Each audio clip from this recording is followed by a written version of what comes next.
Madame, mademoiselle, monsieur, bonsoir. Je suis très heureux de vous retrouver à notre émission de ce soir et je vous remercie pour votre fidélité. Alors, à notre émission de ce soir, je reçois le professeur Jacques Riflet, que vous connaissez, qui est déjà venu participer à plusieurs de nos émissions, qui nous a déjà présenté son ouvrage « Les mondes du sacré », mais cet ouvrage connaît une nouvelle édition avec beaucoup d'ajouts, et je souhaiterais que Jacques Riflet nous parle de cette nouvelle édition. Je vous retrouve dans un instant après notre générique.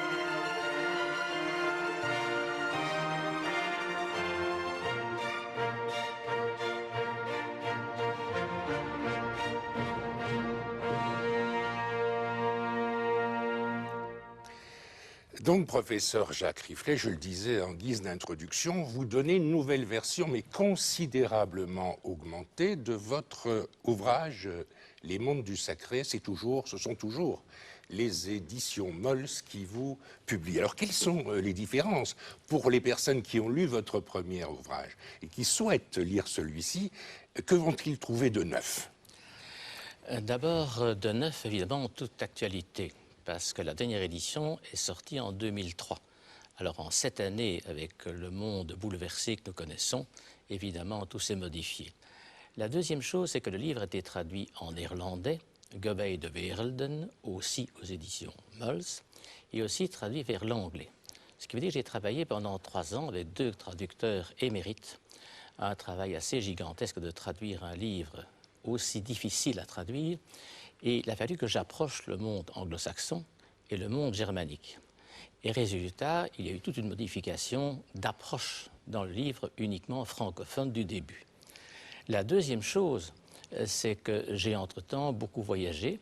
J'ai donc revu le Japon, Vous la avez Chine. voyagé, c'est ça, au Japon, en Chine? Au Japon, Chine, Asie complète et pratiquement la moitié des pays arabes. J'y ai glané évidemment une connaissance du terrain encore supplémentaire. Donc le livre a été modifié en conséquence. Par exemple, la partie japonaise a pratiquement été entièrement revue parce que ce que je fais lorsque je voyage, avec des touristes notamment, où je suis donc en quelque sorte conseiller culturel, je m'arrange pour avoir des rendez-vous avec des politiques et avec des religieux. Donc j'apprends beaucoup de choses sur le terrain qui ne se révèlent pas dans les livres écrits sur ces pays. Ensuite, il y a aussi le fait que, ayant été en 2004 président de la Commission des Sages et aussi membre du dialogue interculturel présidé par Roger Lallemand et Annemie Neitz, j'ai eu l'occasion d'avoir évidemment une approche mais continue des milieux belges sur le plan du temporel et du spirituel. Il y a aussi un apport nouveau. C'est à tel point d'ailleurs que Jean-Claude Bologne, qui est bien connu en France, a tenu à être le 3e préfacier de ce livre. Les 2 originels, si je puis dire, c'était évidemment Gabriel Ringlet et Roger Lallemand, et maintenant, il y a en surplus, disons, Jean-Claude Bologne. Donc, c'est-à-dire que c'est un livre à 3 préfaces. Maintenant, ceci dit, évidemment, ce qui est intéressant peut-être aussi à dire, c'est que le livre a donc eu sa modification de pages complètement modifiée. Il y a 130 pages de plus. Nous avons modifié aussi ce qui est un geste extérieur, n'est-ce pas, la couverture, de telle façon que vraiment on se rend compte que c'est un livre tout à fait nouveau. Est-ce que, c'est une question un petit peu banale, est-ce que les religions, est-ce que les systèmes philosophiques que vous étudiez ont changé entre 2003 et 2010? Il y a toute une série de mouvements qui sont liés à la politique internationale. On peut dire que les religions influencent la politique influence les religions. C'est ainsi, par exemple, que j'ai entendu certains amis à l'Université libre de Bruxelles me dire qu'il faudrait faire entrer les Turcs pour gêner le Vatican. Ce qui était moi une position laïque stratégique tout à fait remarquable, dis-je avec le sourire. Alors, surprise, lorsque le pape Benoît XVI a rencontré M. Erdogan à Ankara, il a dit « unissons nos religions ». Je suis pour l'entrée de la Turquie. Et à nous deux, nous allons modifier les politiques trop laïcisantes, visons la France, la commission Stasi. Ce qui veut donc dire qu'il y a des mouvements de religion tout à fait extraordinaires actuellement en Europe. L'approche des religions devient massive auprès de l'Union européenne. Nous avons, nous, les laïcs, une très grande difficulté de lutter contre cette masse disposant de monnaie trébuchante et sonnante, les pétrodollars et entre autres l'argent américain. Et de ce qui veut dire que dans un certain sens, notre lutte devient de plus en plus farouche. Nous sommes repartis en combat contre un retour du religieux au niveau européen pour essayer de remplacer leur perte de prestige sur le plan national. Vous venez de dire « nous, laïcs ». Est-ce qu'un livre comme le vôtre ne pourrait être écrit par un non-laïc, par quelqu'un qui ne serait pas comme vous, un défenseur et un partisan de la laïcité? Ce serait à mes yeux totalement impossible.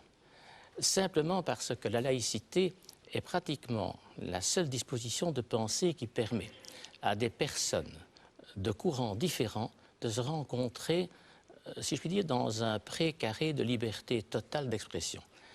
Le sacré ne se négocie pas. C'est ainsi, par exemple, que lorsque j'ai voulu savoir l'opinion du Vatican par rapport à la franc-maçonnerie, eh bien, je me suis rendu compte que c'était largement modifié dans le sens bénéfique pour la franc-maçonnerie, mais il n'empêche qu'il est toujours interdit à un catholique d'entrer en franc-maçonnerie. Pour quelle raison? Parce que l'Osservatore Romano de 1985 l'explique très bien. Eh bien, il est impossible d'admettre qu'un catholique entrant en maçonnerie se trouve dans un système de fraternité organisé autour de la relativité des thèses de chaque membre. Parce que tout simplement, un catholique ne peut pas relativiser sa religion prodigieuse par rapport aux autres religions. Cette fraternité ne peut être basée qu'entre gens de la même corporation religieuse. Fréquenter des islamiques ou fréquenter des protestants en étant en relativisation d'idées est insupportable. Est-ce que vous avez rencontré en tant que laïc des difficultés particulières, et je pense notamment aux milieux musulmans qui sont parfois extrêmement hostiles aux thèses laïques? Eh bien, je vais vous étonner. Le livre en question, eh bien, a, comment dirais-je, reçu de la part du Maroc un souhait tout à fait surprenant. Ils veulent traduire ce livre. L'université Mohammedia de Casablanca, Hassan II, veut traduire ce livre. C'est dire donc que je crois avoir été le plus objectif possible par rapport à chaque religion. Il y a une phrase de mon préfacier, Gabriel Ringlet, qui m'a vraiment fait fort plaisir. Il a dit: ce que j'aime dans ce livre, c'est que Jacques Riflet est catholique avec les catholiques, juif avec les juifs, musulman avec les musulmans.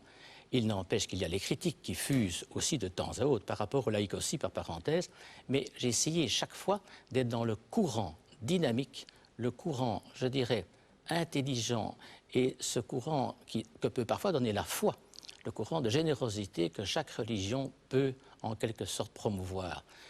Mais seulement tous les camps connaissent des excessifs et des généreux, y compris les laïcs. Et je crois qu'on ne peut arriver à la paix dans le monde que si au sein de chaque camp, les généreux se donnent la main en ayant éliminé dans leur camp les excessifs. Alors ma toute dernière question, vous disiez parfois les laïcs ne sont pas très généreux. Pourriez-vous évoquer un tout court exemple de cette attitude? Mais simplement, il existe une laïcité, je dirais, extrémiste. Il y a une laïcité qu'on est encore à bas la calotte, la vieille antinomie, une laïcité qui ne supporte pas l'immigré, parce que tout simplement, ça vient un peu faire frémir ses propres principes. Je crois qu'il faut véritablement arriver à pouvoir supporter l'autre, je dirais même mieux. Comme Socher, j'adore cette phrase, il faut apprendre à goûter la saveur de l'autre. La laïcité, c'est cela. Si je puis dire, c'est le goût de l'autre qui fait que l'on peut, en quelque sorte, arriver à aimer, connaître tous les autres et ne pas s'enfermer dans une foi hermétique. Eh bien, merci Jacques Riflet pour cette excellente conclusion. Merci. Je rappelle que vous êtes l'auteur d'un gros ouvrage, Les mondes du sacré, ouvrage paru aux éditions Mols. Madame, mademoiselle, monsieur, merci beaucoup pour votre attention. À bientôt et bonne nuit.